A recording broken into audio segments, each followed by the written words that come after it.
So we're looking at our Unit 2, FRQ question number 2, and this was our graph. So you can pause that if you need it. And let's go ahead and look at our question D. Let g be the function defined by g of x is equal to e to the x f of x. Now find g prime at 0. So if we're asked to find g prime at 0, let's just go find g prime. And we are given g here, so how to get to g prime? Just take the derivative. Now, I see f of x times e to the x. What special rule do we need?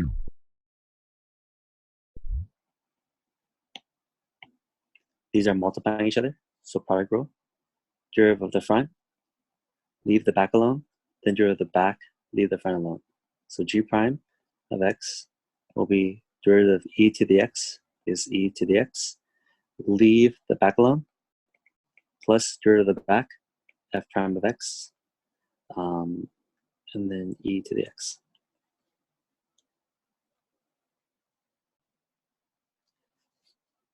Go ahead and look at 0. So if we price g prime at 0, we have e to the 0, f at 0, plus f prime at 0, e to the 0. E to the 0, anything to the 0 power is just 1. It's just 1. And I'm running out of space, so right on top.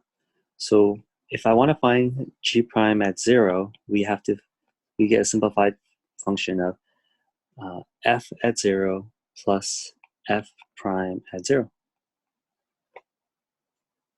So originally we were given in the graph f and f prime. Let's go back and take a look.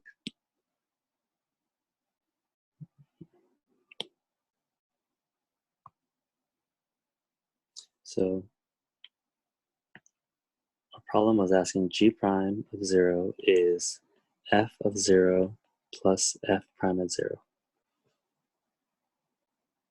Were we given a function for f? We were given a graph. So here's f at 0 looks like 3. F prime at 0 looks like 1. I'm just answering the question that they asked. Like, no one's step is super hard. It's just trying to decipher what they want. Okay, the number of passengers who board a ship is modeled by a differentiable function p, where t is the number of hours since boarding began. So we can see that's 1 hour, 3 hours, 6 hours, 8 hours. And the value of p of t for selected values of t are given in the above table. Cool. According to the model, what is the average rate at which passengers board the ship? In passengers per hour, over the time interval from 0 to 8. Sorry, from 1 to 8. So from 1 to 8, what is the average rate?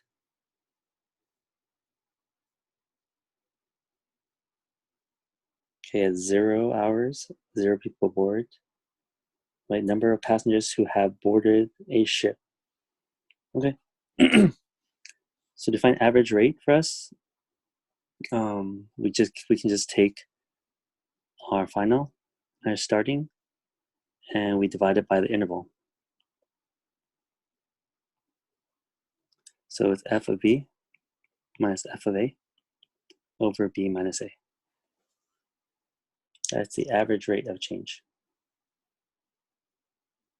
So the final, f of b, f of 8, minus f of 1 over 8 minus 1.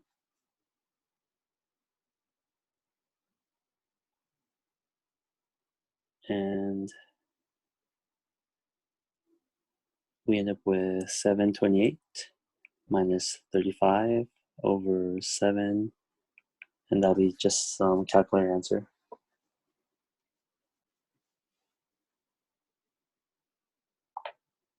Sorry, on calculator, 728 minus 35. Divide that by 7. We have about 99 passengers per hour. Now, let's see if that kind of makes sense.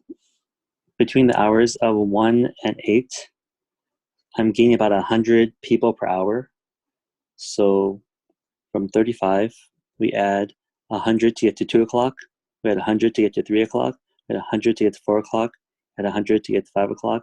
100 to get to 6, and so on and so forth. And we should end up with like 720 people in 7 hours.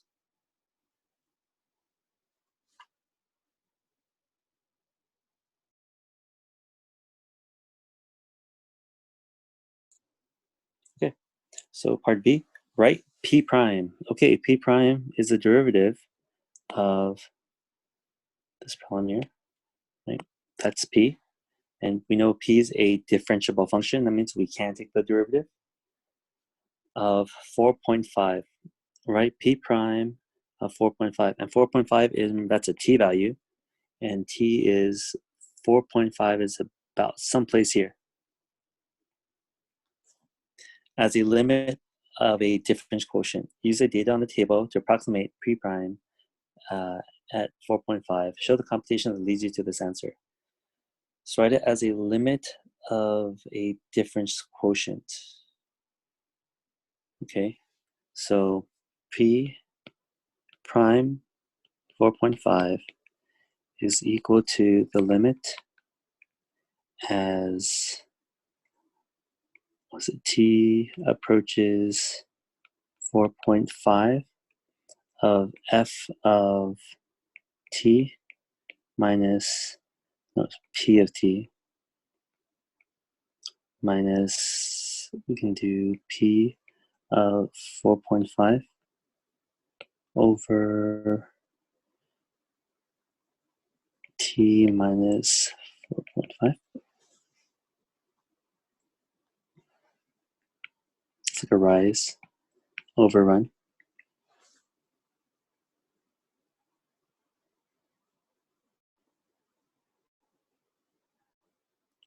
Yeah, then next question is to use the data to approximate p at 4.5. Now, if you look, there is no 4.5, nor do we have a function that we can use to approximate, but we are given these sets of numbers. And isn't 4.5 kind of in the middle between those two numbers? So we can approximate what the slope is at 4.5. It's called the mean value theorem. So let me just graph this for you. At 3 and at 6, we were at 204 and 600, dot and dot. And the graph might go up, might go down, might be something in between. We don't really care. But at 4.5, we know that the slope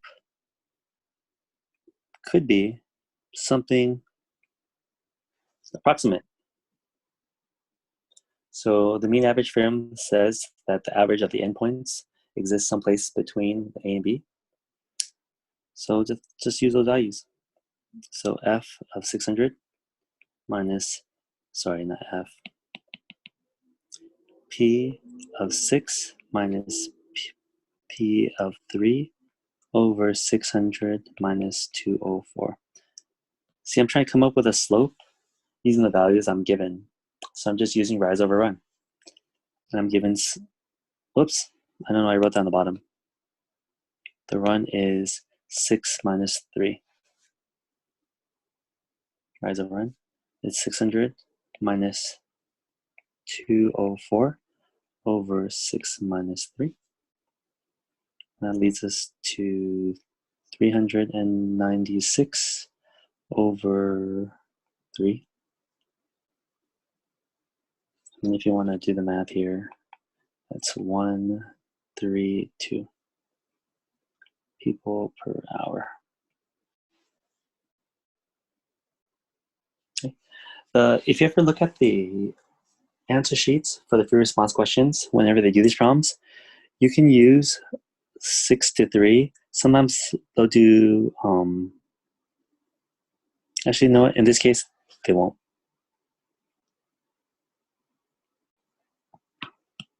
Okay.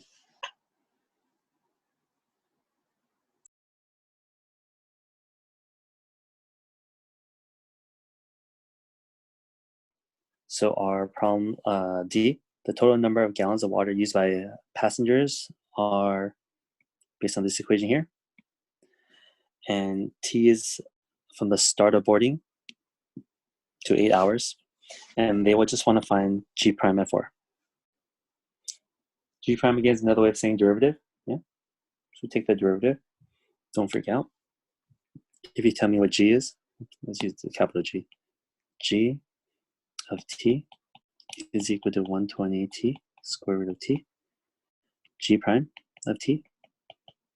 Okay, how am I going to take the derivative with these guys here? You could do product rule, right? That would be not bad. 120T square root of T is 1.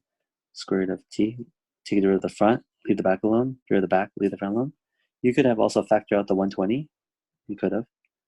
And then it's going to be the root of the square root of T is 1 over 2 square root of T. And we're left with 120T. Okay. There's another way. You could just rewrite that as T to the 3 over 2. That'll save you some time. So you could also write this as 120 T to 3 over 2. Power row, 3 over 2. And the 1/2. You've done that. Okay. And wouldn't it be to the 1/2? Why is it 3 over 2? oh, because if I say T times the square root of T is T times T to the 1/2, which is T1 plus 1/2 is T to the 3 over 2. That's one way of looking at it. Or if I said this, I have 3 T's. 2 of them come out. 1 of them's left over. This is T 3 over 2. Another way of looking at it. Or if you remember, if you have problems with square roots, if I write 2 square root of 2, how can I stick the 2 back in here? Well, it was originally a 4, right? Which is really 2 cubed, which is 2 cubed over 2. That's another way of looking at it with numbers. Okay, so, I mean, if I combine these two right here, I feel like that's what we would have ended up with. 120, and then that's a 1 plus 1/2 is 3 over 2. And